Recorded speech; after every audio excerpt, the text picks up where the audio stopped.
नमस्कार, म प्रकाश घिमिरे। कार्यक्रम संकल्पको यो श्रृङ्खलामा तपाईलाई स्वागत छ। दर्शकवृन्द, हामी संकल्प कार्यक्रममा विकासका विविध पक्षहरूलाई भिन्न ढङ्गले उठान गर्छौँ। यसै सन्दर्भमा आज हामी पोषणको सवाललाई समग्र राष्ट्रिय विकास र मानव विकाससँग जोडेर कुराकानी गर्ने प्रयत्न गर्छौँ। खासगरी पोषणको कुरा गर्दाखेरि हाम्रो पेटले त तत्काल अनुभूत नगर्ला, तर यदि पोषण हामीले उपयुक्त ढङ्गले उपयुक्त समयमा दिन सकिएन भने त्यसले हाम्रो जीवनशैली र दीर्घकालीन अर्थात् आजीवन स्वास्थ्यको मुहानमा प्रहार गर्छ र जसको असर हाम्रो समग्र राष्ट्रिय विकास, सामुदायिक विकास, पारिवारिक विकास र व्यक्तिगत विकासमा पर्छ। त्यस सन्दर्भमा पोषण एउटा यस्तो तत्त्व हो मानव जीवनसँग जोडिएको जसले बहुआयामिक सकारात्मक प्रभाव पार्न सक्छ यदि यसलाई व्यवस्थापन गर्न सकियो भने। यदि व्यवस्थापन गर्न सकिएन भने यसले बहुआयामिक बहुक्षेत्रीय नकारात्मक असर पनि गर्छ। यही सेरोफेरोमा आज हामी कुराकानी गर्छौँ। यो विषयमा कुराकानी गर्नका लागि हामीसँग डाक्टर अतुल उपाध्याय हुनुहुन्छ। उहाँ प्रमुख कार्यकारी अधिकृत हुनुहुन्छ बलियो नेपालको र पोषणविद पनि हुनुहुन्छ। डाक्टर साहब, स्वागत छ यहाँलाई कार्यक्रममा। नमस्कार, धन्यवाद मलाई आज निम्तो गर्नुभएकोमा। यो बिल गेट्सले 1.5 वर्ष अगाडि एउटा ट्विटमा चाहिँ लेख्नुभएको थियो, जुन विश्वव्यापी रूपमा निकै चर्चा पनि पाएको थियो। उहाँले के भन्नुभएको थियो भने संसारका 1/4 बालबालिकाले पेटभरि खान नपाएको मर्मस्पर्शी विडम्बनाको तथ्य निकै ध्यान दिनुपर्ने विषय हो भनेर भन्नुभएको थियो। भनेको मतलब 1/4 बालबालिकाले पेटभरि खान पाउँदैनन् विश्वभरि भनेर भन्नुभएको थियो र त्यसलाई मर्मस्पर्शी विडम्बनापूर्ण तथ्य भनेर उहाँले लेख्नुभएको थियो, होइन? त्यसले के देखाइदियो भनेर भन्दाखेरि अब पोषण तपाईहरु जस्ता पोषणविद मात्रै होइन कि व्यापारी, उद्योगी, आम मान्छेहरूसम्म पनि पुगेको हो कि भन्ने एउटा मेसेजलाई त्यसरी विश्लेषण गर्न सकिने एउटा सन्देश त्यसले प्रवाह गरेको थियो। तपाईँ के भन्नुहुन्छ, पोषणको बुझाइ अहिले कहाँ पुगेको छ? गम्भीर प्रश्न गर्नुभयो। वास्तवमा मिस्टर बिल गेट्सले भन्नुभएको कुरो मर्मस्पर्शी नै छ। 1/4 बालबालिकाको स्थिति एकदमै नाजुक छ विश्वभरि।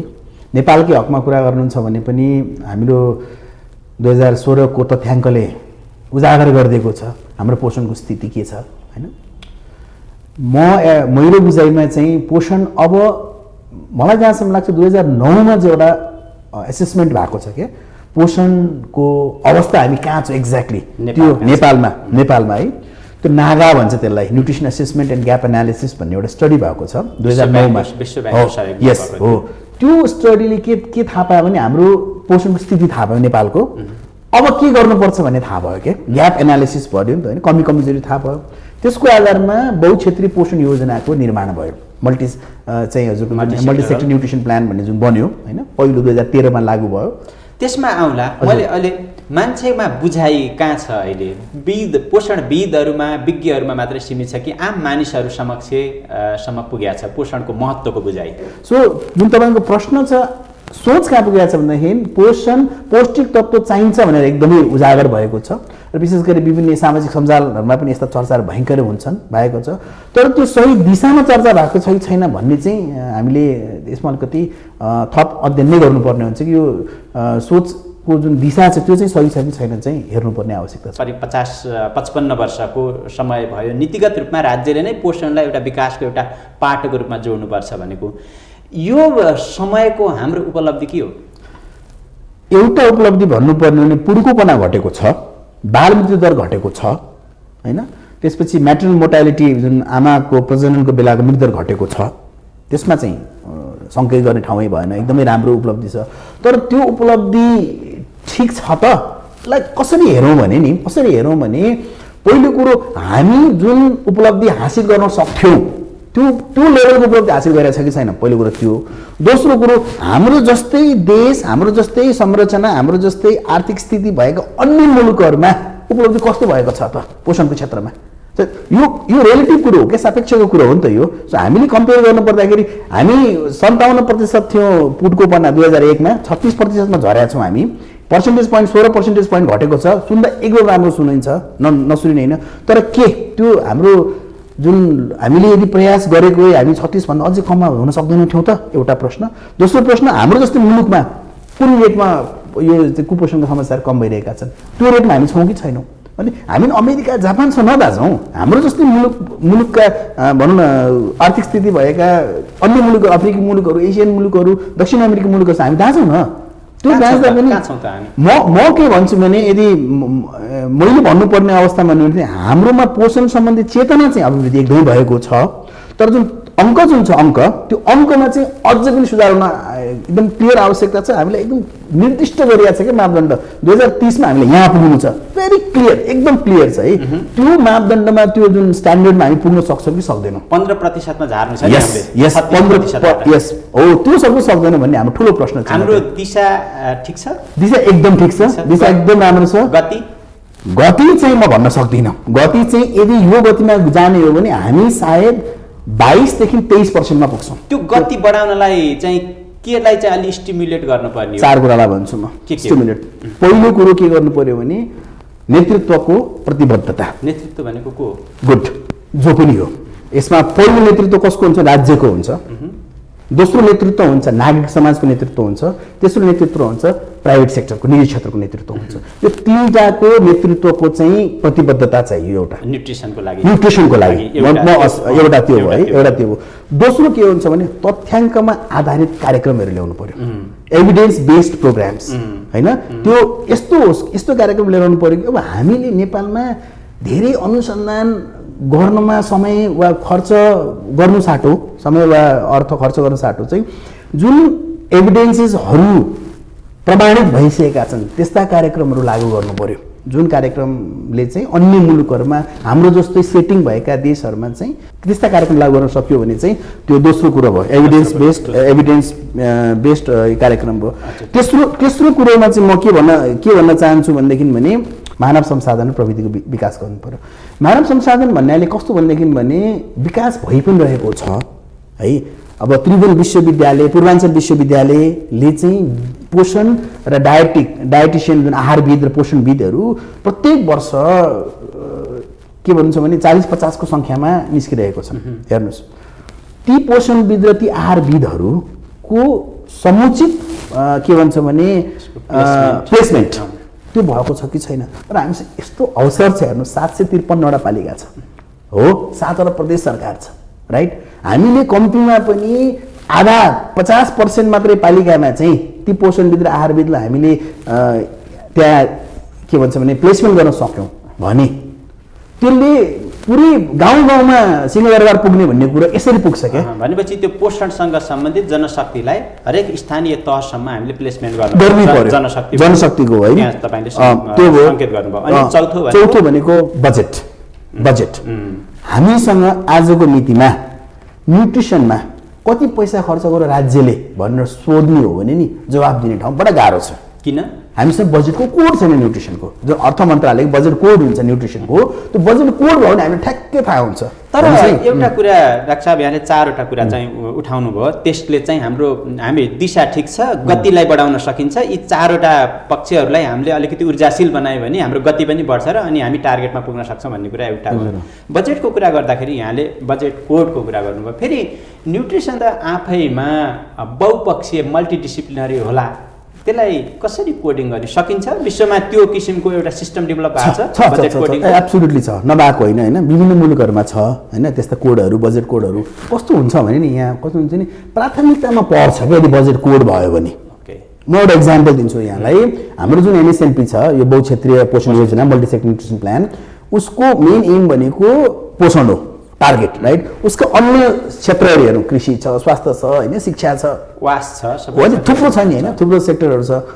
अब स्वास्थ्यले पोषणको महत्त्व सबैभन्दा राम्रो स्वास्थ्यले बुझेको हुन्छ, त्यसपछि शिक्षा अनि कृषिले बुझेको हुन्छन् है। तर जब बजेट अनुसारका कार्यक्रमहरू जब तर्जुमा गरिन्छ नि, यदि पोषणकै कोड हुन्थ्यो भने एमएसएनपीले के भन्न सक्थ्यो भने ल यति % चाहिँ न्युट्रिसन कोडलाई छुट्याइदिनुहोस् पैसा भन्थ्यो, राइट। एउटा मैले एक्जाम्पलमा दिन खोजेको। यहाँ के हुन्छ भने अब कृषि मन्त्रालयको विभिन्न कार्यक्रमहरू हेर्नुहुन्छ भने कृषि फुड भन्ने पनि त्यो न्युट्रिसनको जोडिहालिन्छ नि।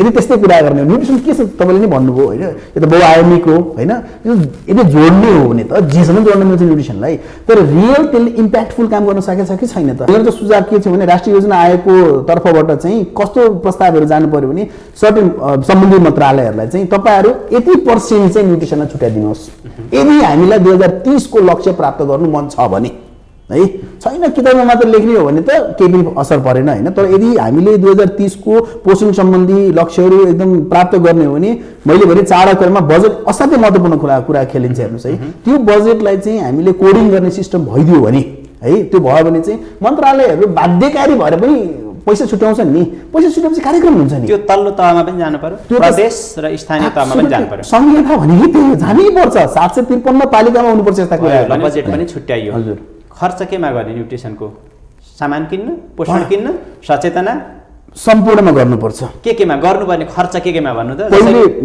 जस्तै मैले चाडा भने हैन पहिलो कुरो के गर्नु पर्यो भने मैले एउटा पोषण मन्त्र भनेको छु एउटा मन्त्र मैले निकालेको छु के हो त्यो भनेको त्यसमा के कुरा छन् भने पहिलो कुरो फर्मुलेसन एन्ड रिफर्मुलेसन भन्छु पहिले फर्मुलेसन रिफर्मुलेसन भने के हो भनेदेखि भने बजारमा खाद्य पदार्थ छ है अब यो एंगलबाट पनि हामीले हेर्न आवश्यक छ आखिर हामीले खाने भनेको अधिकांश नेपालीले खाने भनेको बजारबाट किनेर खाने हो राइट त्यसपछि किने खाद्य पदार्थको अवस्था कस्तो छ तपाईँ हामी सबैलाई थाहा छ अहिलेको बजारको अवस्था कस्तो छ हैन भनेपछि ती खाद्य पदार्थहरूलाई पौष्टिक बनाउनु पर्यो सो फर्मुलेसन कुरो यो गरिरहेको छु मैले हैन भनेपछि त्यो उत्पादनदेखि नै त्यो प्राइभेट सेक्टर जोडिने भयो एब्सोल्युटली एक्ज्याक्टली यसमा खर्च गर्नु पर्यो एउटा दोस्रो खर्च कहाँ गर्नु पर्यो भने तपाईले भने जस्तै सचेतना र scale up awareness and scale up भन्छु म दोस्रो है स्केल अप भनेको एउटा कुनै पनि खाद्य पदार्थ बजारमा आएपछि त्यसले चाहिँ एउटा राम्रो प्रोडक्ट आएपछि त्यसलाई स्केल अप गर्यो भने त्यसको कस्ट अफ प्रोडक्सन घट्छ सस्तोमा सुपथ मूल्यमा बजारमा ल्याउन सकिन्छ त्यसको साथसाथै अवेयरनेस पनि गर्नु पर्यो है र तेस्रो कुरो के गर्नु पर्यो भने बजारीकरण र नियमन यहाँ पैसा खर्च गर्नु पर्यो बुझ्नु बजारीकरणमा पनि पैसा खर्च गर्नुपर्छ हेर्नुहोस् हैन मार्केटिङमा पैसा खर्च गर्नुपर्छ न्युट्रिसन मार्केटिङ भनिरहेको छु है मैले चाहिँ खालि एडभर्टाइजिङ गर्ने न्युट्रिसन मार्केटिङ न्युट्रिसन एउटा ब्रान्डको रूपमा मार्केटिङ गर्नु त्यहाँ पैसा खर्च गर्नु पर्यो र रेगुलेसनमा खर्च गर्नु पर्यो न्युट्रिसन ब्रान्ड भनेको न्युट्रिसन भन्ने शब्दको ब्रान्ड त्यसको कन्सेप्टको ब्रान्ड भन्नुभयो कि त्यसको प्रोडक्टको ब्रान्ड नो मैले कन्सेप्टको ब्रान्डिङ न्युट्रिसन किन आवश्यक छ भन्ने कुरा चाहिँ त्यो ब्रान्डिङ गर्नुपर्छ अब बुझ्नु हैन हामीले म एउटा भन्छु नि अनि चौथो के भन्नुभएको चौथो भनेको रेगुलेसन नियमन यो एकदम यसमा पैसा खर्च गर्नुपर्छ हेर्नुस् रेगुलेसन के को यी बाँकी तीनटा कुराको रेगुलेसन पुरै बजारको रेगुलेसन नियमनकारी निकाय जुन छन् भनौँ न जसले पोषण नियमन गर्न सक्छ जस्तै स्वास्थ्य मन्त्रालयका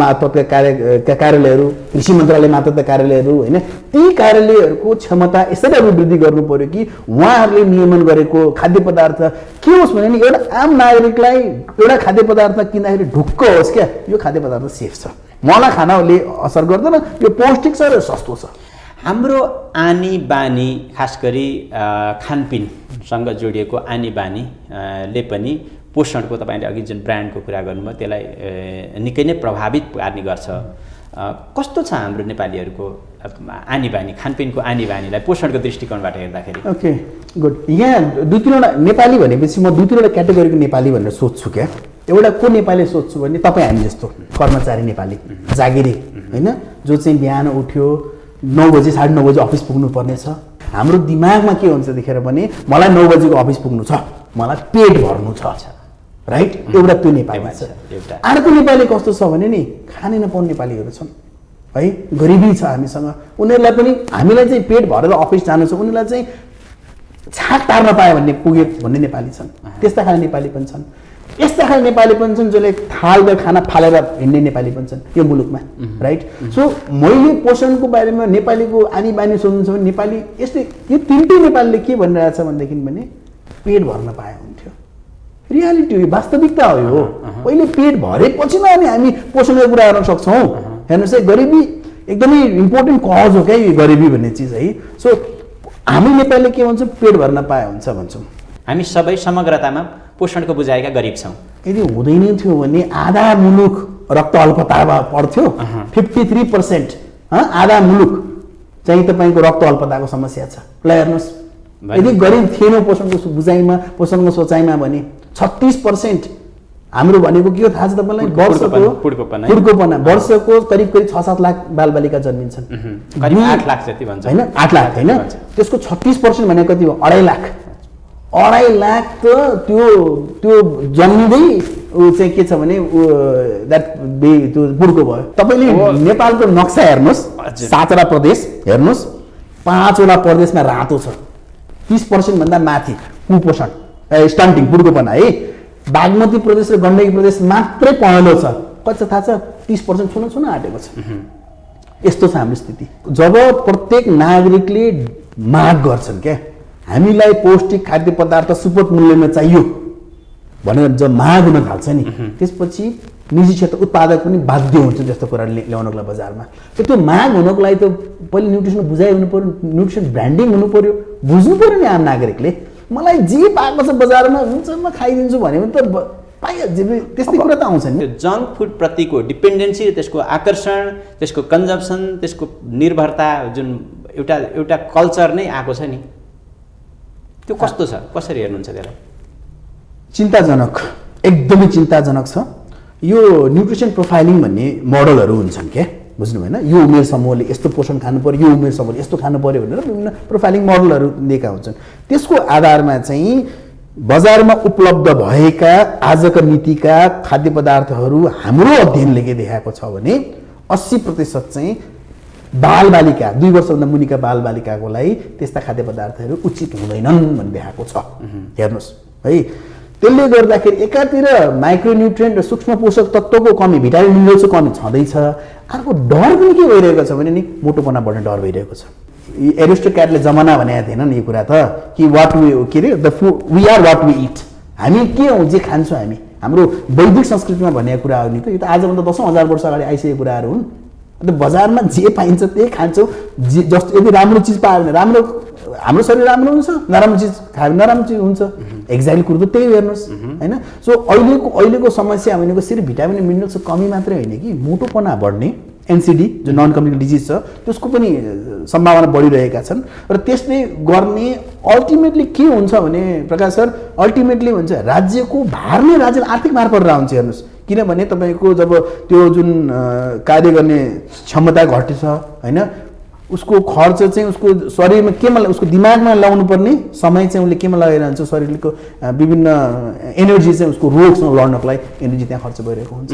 अनि हामी न वृत्ति विकास गर्न सक्छौँ, न आर्थिक विकास गर्न सक्छौँ। तपाईले भन्नुभएकोमा एउटा विश्व ब्याङ्कको अध्ययनले के भनेको छ भन्दाखेरि नेपाल जस्ता भनौँ न अलिकति खास गरी एसियन अफ्रिकन मुलुकहरूमा चाहिँ कुपोषणको कारणले त्यसको जिडिपी कुल गार्हस्थ्य उत्पादनमा 11%सम्मले कमी आएको भनेर भनेको छ भने समग्रमा त 3 देखि 5% विश्वमा नै भन्ने तथ्य त यो उसले उजागर गरेको छ। र एउटा व्यक्तिको कुपोषणको कारणले गर्दाखेरि चाहिँ 10% उसको उत्पादकत्वमा ह्रास आउँछ भन्ने कुरा पनि तथ्यले देखाएको हो। यहाँले भन्नुभएको कुरा त्योसँग जुल्दो पनि छ। अब यो अवस्था हाम्रो छ, मिक्स टाइपको कुरा चाहिँ एउटा चित्र चाहिँ यहाँले प्रस्तुत गर्नुभयो हाम्रो मुलुकको। एकातिर केही राम्रा पक्षहरू पनि छन्, सुरुवात भएको छन्, अर्कोतर्फ केही कमी कमजोरीहरू पनि छन्, केही प्रयासहरू पनि भएका छन् भन्ने कुरा भयो। यो एउटा जेनरल एउटा सामान्य अवस्थामा रहेको जुन पोषणको अवस्थामा जुन यो कोभिडले जुन एउटा चाहिँ एउटा उथल पुथल र एउटा तहस नहसको अवस्था ल्याइदियो हरेक क्षेत्रमा, यसको असर न्युट्रिसन क्षेत्रमा पर्छ कि पर्दैन? कस्तो पर्छ? अवश्य पनि पर्छ र परेको भनेर तथ्याङ्कहरू पनि आउन थालिसकेका छन्। कस्तो असर परेको? पहिलो कुरा, यो जुलाई भनौँ न 5-6 महिना अगाडि गरेको कृषि मन्त्रालय को नेतृत्वमा भएको एउटा स्टडी रिपोर्टले के भनिएको छ भनेदेखि भने एउटा चाहिँ खाद्य असुरक्षता बढ्यो, दोस्रो चाहिँ यो हाउस होल्ड इन्कम भनेको आय होइन, घरायसी आय हुन्छ नि इन्कम, त्यो घट्यो। यसको खाद्य असुरक्षता बढ्नु भनेको पोषण असुरक्षता पनि बढ्नु हो, न्युट्रिसन इन्सेक्युरिटी पनि हुनु हो होइन। त्यसले चाहिँ मलाई ठ्याक्कै तथ्याङ्क याद नहीं, तर 27 लाख गर्भवती महिला र स्तनपान गराइरहेको महिलाहरूमा असर गरिरहेछ। त्यसले एउटा एकदम क्लियरली भनिदिएको छ होइन, त्यो एउटा डेटा आएको छ। अनि अर्को चाहिँ तपाईँको यो हाउस होल्ड इन्कम कम हुने बित्तिकै खानाको प्राथमिकता चेन्ज हुन्छ। हामी अगेन त्यति के भन्छौँ, पेट भर्न हाम्रो प्राथमिकता हुन्छ, पौष्टिक खाने हाम्रो प्राथमिकता हुँदैन। किनकि दुर्भाग्यवश नेपालमा पाइने अधिकांश पौष्टिक खाद्य पदार्थहरू कि महँगा छन् कि एकदमै तपाईँको सजिलैसँग उपलब्ध छैन है। यो दुईटा समस्या छन् होइन। सो त्यो यो कोभिडको कारणले गर्दाखेरि यो समस्या। अब अर्को कुरो जुन यो एनआरएचहरू जुन न्युट्रिसन रिहेबिलिटेसन होम भन्ने जुन थिए होइन, त्यो कुनै जमानामा त्यो त बन्दै गरिएको थियो होइन। त्यो बन्द गर्नेको त्यसको डाइरेक्ट असर त जो कुपोषित बालबालिकाहरूमा सिधै डाइरेक्ट असर देखिएको थियो होइन। त्यो अहिले स्टार्टिङ हुँदैछ, खुल्दैछ होइन।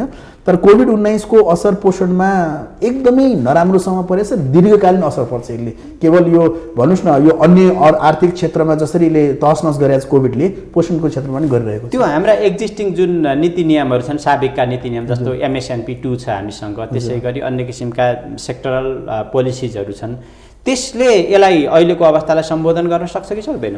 अब यस्तो हेर्नुहोस्, म रिभिजिट गर्नै पर्छ किन यो MSNP को पोलिसीहरू कोभिड आउनु अगाडि नै बनेको नीतिहरू हुन् हो। सो त्यसलाई यस्तो अवस्थाको परिकल्पना गरेको छैन त्यसले होइन, त्यो MSNP ले गरेको छैन।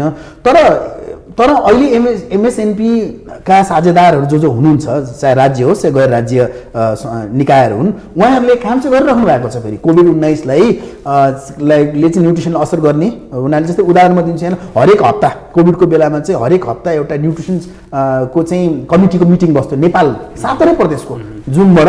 त्यो एउटा मिटिङ बस्यो, त्यहाँ विभिन्न रिपोर्टिङ हुन्थे होइन। म पनि कतिपय त्यस्ता मिटिङहरू भाग लिने मौका पाएको छु मैले होइन। अनि त्यसमा चाहिँ वस्तुस्थितिको एनालिसिस गरेर कस्तो कार्यक्रम ल्याउनु पर्छ भनेर फ्रम बटम अप अप्रोच अझ राम्रो हेर्नुहोस्। नेपालमा त वास्तवमा राम्रो कामहरू भइरहेका छन् कि नभएको होइनन्, बुझ्नु होइन। अब म त कस्तो पनि भन्छु नि, तर जुन गतिमा चाहिँ रिजल्ट आउनु पर्ने हो, रिजल्ट आइरहेको छैन कि। खालि टिक इन द बक्स भन्छ नि, यो काम गरिस् गरे, यो काम गरिस् गरे। त्यसको कारण फेरि तपाईँले अघि भन्नुभयो 4वटा फ्याक्टर, तिनै 4वटा फ्याक्टर होइन, त्यसलाई स्टिमुलेट गर्न पर्यो भन्ने कुरा चाहिँ आयो। मलाई लागेको एउटा जिज्ञासा, जबसम्म तपाईँ कम्युनिटी इङ्गेजमेन्ट अर्थात् एउटा समुदाय या व्यक्तिको संलग्नता, त्यसको त्यहाँभित्र आबद्धता चाहिँ गराउन सक्नुहुन्न, तबसम्म त्यो कार्यक्रम जहिले पनि त्यो डिमान्ड बेस्ड भन्दा पनि त्यो सप्लाई बेस्ड नै हुन्छ, सप्लाई ड्रिभन हुन्छ। सप्लाई ड्रिभन भनेको एउटा निश्चित इभेन्ट र एक्टिभिटिज हुने बेलासम्म त्यसले निकै माहौल तताए जस्तो देखिन्छ, त्यसपछि त्यो फेरि हराएर चाहिँ जान्छ होइन, त्यसको दिगोपना हुँदैन। त्यो कम्युनिटी इङ्गेजमेन्टको पाटोमा तपाईँको बुझाइ के छ र तपाईँको आफ्नो अनुभव? किनभने तपाईँ बलियो नेपालमा आबद्ध हुनुहुन्छ, तपाईँले एकदम मल्टी स्टेक होल्डरलाई फरक ढङ्गले परिचालन गरेर काम गर्दै गरेको पनि देखिन्छ। तपाईँ आफै पनि पोषणविद, धेरै अध्ययन अनुसन्धानमा, देश विदेशका धेरै अध्ययन अनुसन्धानमा संलग्न व्यक्ति पनि हुनुहुन्छ। त्यो बाटो कतिको महत्त्वपूर्ण बाटो? अब हेर्नुहोस्, बडा मलाई मन पर्यो यो प्रश्न है। हामी के गरिरहेका छौँ अहिले भने हामी दिमाग चलाइरहेका छौँ, अर्काको दिमाग। जस्तै म भन्छु, कोभिड लागेको बेलामा साबुन पानीले हात धुनुहोस्, मास्क लगाउनुहोस् भन्ने हामी भनिरहेका छौँ होइन। मान्छेलाई के भनिरहेको छ, उसको दिमागलाई भनिरहेका छौँ हामीले। मान्छेले कतिको पालना गरेका छन् तपाईँ आफै हेर्नुहोस्। यदि हामीले मान्छेको मुटु चलाउन सक्यो भए, उसको मुटुलाई भन्न सकेको भए के हुन्थ्यो तपाईँ आफै सोच्नुहोस्। कम्युनिटीलाई गर्नुपर्ने काम त्यही हो। अब लेटेस्ट ब्रेनलाई होइन, मुटु, हार्ट। भोलि नेपालले गर्न खोजेको कार्यक्रम त्यही हो, मुटु चलाउन खोजिरहेको छ हामीहरू। मैले जुन न्युट्रिसन ब्रान्डिङको कुरा गरिरहेको छु नि, म जसरी मलाई आज चाहिँ सुखी नेपाली, समृद्ध नेपाल, सगरमाथा भन्दा गर्व लाग्छ नि, लाग्दैन त? गौतम बुद्ध नेपाल कति गर्व लाग्छ हामीलाई, त्यो मुटु छोएको कुरो हो क्या। हात धुनुपर्छ कोभिडको लागेको बेलामा 20 सेकेन्डसम्म भनेको यसले मुटु छोएन, दिमाग मात्र छोयो। यो कम्युनिटीमा जाने भनेको दिमागबाट हुँदैन, अब मुटुमा छुनु पर्यो। कसरी छुने त? एस्पिरेसनल, इन्सपिरेसनल हुन्छ नि एकदम। कसरी छुने भने यस्ता म त यसमा मिडियाको यति ठुलो भूमिका देखिरहेको छु, ठुलो भूमिका छ मिडियाको। यस्ता मेसेजेसहरू ल्याउनु पर्यो, प्रेरणा दिने, प्रेरणादायक मेसेजेसहरू होइन। इन्डियामा महात्मा गान्धीको नाम सुन्ने बित्तिकै आधा इन्डियाभन्दा बेसी इन्डिया झुक्छन् जस्ट नाममै। त्यस्तो चाहिँ कथाहरू, नेपाली कथाहरू हुनु पर्यो हाम्रा। त्यस्ता उदाहरणीय कुराहरू चाहिँ आम नेपाललाई भन्नुहोस् न। उदाहरण म दिन्छु एउटा। भनौँ नेपालको पारस खड्का क्रिकेट क्याप्टेन, जो पूर्व कप्तान हुनुहुन्छ, अहिलेको ज्ञानेन्द्र मल्ल त्यसै क्रिकेट क्याप्टेन भए त कति लगानी थियो होला उहाँहरूको स्पोर्ट्सप्रति, खानाप्रति। यस्ता कथाहरू ल्याउनु पर्यो। रुबिना थापाको कथा लिएर आउनु पर्यो, जुन नेपाल क्रिकेट क्याप्टेन हुनुहुन्छ, महिला क्याप्टेन, उहाँहरूको स्टोरी ल्याउनु पर्यो। आम नेपाली एउटा सानो भनौँ न, हाम्रो 4 वर्षको 5 वर्षको बच्चाले के बुझ्नु पर्यो, ओहो म त यो पनि हुन सक्ने रहेछु हो, यस्ता कुरा आउनु पर्यो मिडियामा। भनेपछि व्यक्तिको सफलता Yes. चाहिँ एउटा पोषणबाट सुरु हुन्छ भन्नु पर्यो एब्सोल्युटली होइन। हामीले शिक्षाबाट प्राप्त गर्न सकिन्छ या केही आदर्शबाट नैतिकताबाट भन्ने चाहिँ सिकायौँ, तर ती आदर्श नैतिकता शिक्षा जस्ता कुरा हासिल गर्नको लागि पनि पूर्व शर्तको रूपमा रहेको न्युट्रिसनको बारेमा हामीले भन्न सकेनौँ अहिलेसम्म। प्रकृतिले हामीलाई दिएको छ। एउटा बच्चा जन्मिँदै पहिलो के माग्छ उसले भन्नुहोस् त? आमाको दुध माग्दैन, उसले पोषण नै माग्यो के। कति ठिक कति बेठिक भन्ने कुरा त काम गर्दै जाँदाखेरि त्यसका एभिडेन्सहरूले फेरि चाहिँ देखाउने कुरा हो। त्यसको आधारमा करेक्सनका स्पेसहरू पनि हुन्छन्, सिक्दै जाने कुरा पनि हो। अब आगामी दिनमा हामी कसरी अगाडि बढ्नुपर्छ, तपाईँहरू कसरी अगाडि बढ्दै हुनुहुन्छ? तपाईँहरूको चाहिँ आफ्नो एउटा हिँड्ने बाटो, दिशा, गति, एउटा ड्रिम बोकेको छ। के हो? 2039 सालको क्रिकेट वर्ल्ड कप च्याम्पियन हुने नेपाल अबको 20 वर्षमा, अबको 20 है। वर्षमा त्यो ड्रिम हामी नेपालका स्कुलका केटाकेटीहरूलाई त्यो ड्रिम हामी दिन्छौँ। र ड्रिममा दिएर भएन, क्रिकेट च्याम्पियन वर्ल्ड च्याम्पियन हुनुको लागि के चाहियो त? कला सिप चाहियो, खेल्न जान्नु पर्यो, क्रिकेट स्किल चाहियो, मोरल भ्याल्युज चाहियो, नैतिक ज्ञान पनि चाहिन्छ र न्युट्रिसन चाहिन्छ। हामी तिनटै कुरा उपलब्ध गराउनलाई विभिन्न साझेदारहरूसँग साथ दिएर एउटा त्यो गरिरहेका छौँ। दोस्रो हामी के गरिरहेका छौँ भनेदेखि भने प्राइभेट सेक्टरलाई न्युट्रिसनको मुभमेन्टमा लिएर आएका छौँ। हेर्नुहोस् है, यो एउटा अनौठो प्रयास र त्योभन्दा अझ अनौठो प्रयास के हो भनेदेखि भने नि नन फुड गैर खाद्य निजी क्षेत्र, ब्याङ्क, वित्तीय संस्थाहरू, जुन वाइडर प्राइभेट सेक्टर छ, जुन चाहिँ अहिलेसम्म न्युट्रिसन मुभमेन्ट नेपालमा होइन विश्वमै कहीँ नभएको अनौठो एउटा के हामीले चाहिँ परिकल्पना गरेर लिएर आएका छौँ क्या ब्याङ्कलाई। त्यति मात्रै होइन, तपाईँले भने अनुसार त यहाँ सिमेन्ट उत्पादक र छड उत्पादकलाई पनि ल्याउनु पर्यो यहाँ त। हामीसँग हुनुहुन्छ त घोराई सिमेन्ट, हाम्रो पार्टनर हो। घोराई सिमेन्ट एकदम मिठो कुरा गर्नु तपाईँले, म एकदम खुसी। घोराई सिमेन्ट हाम्रो पार्टनर हो। हेर्नुहोस् है, क्युएफएक्स सिनेमा हाम्रो पार्टनर हो। भनेपछि जोड्ने प्रयास चाहिँ गर्नु। हामीले वित्तीय संस्थालाई जोडेका छौँ। तपाईँको के भन्छ भनेदेखि भने इभन हाम्रा एनट्याग र स्याफ्रिन नामका जुन गैर सरकारी संस्था तिनीहरू हाम्रा पार्टनर हुन् होइन। अब अस्ति कोभिडको बेलामा राष्ट्रिय वाणिज्य ब्याङ्कसँग हामीले साझेदारी गरेर 10,000 बालबालिकालाई राहत कार्यक्रमहरू गऱ्यौँ हामीले लुम्बिनी प्रदेशमा होइन। सो यी सबै कुराहरू हामीसँग आइरहेका छन् होइन। हामीले कार्यक्रम अहिलेसम्म वास्तव भन्नुहुन्छ भने त्यो गतिमा हामीले कोभिडको कारण गर्न पाएका छैनौँ, तर हामी अब तुरुन्तै अब भन्नुहोस् न 2-3 हप्ता बिचमै हामी स्टार्ट गर्दैछौँ सबै कार्यक्रम। यसको सुरुवात चाहिँ भयो भनेर भन्न सकियो? सकिन्छ हजुर, सकिन्छ।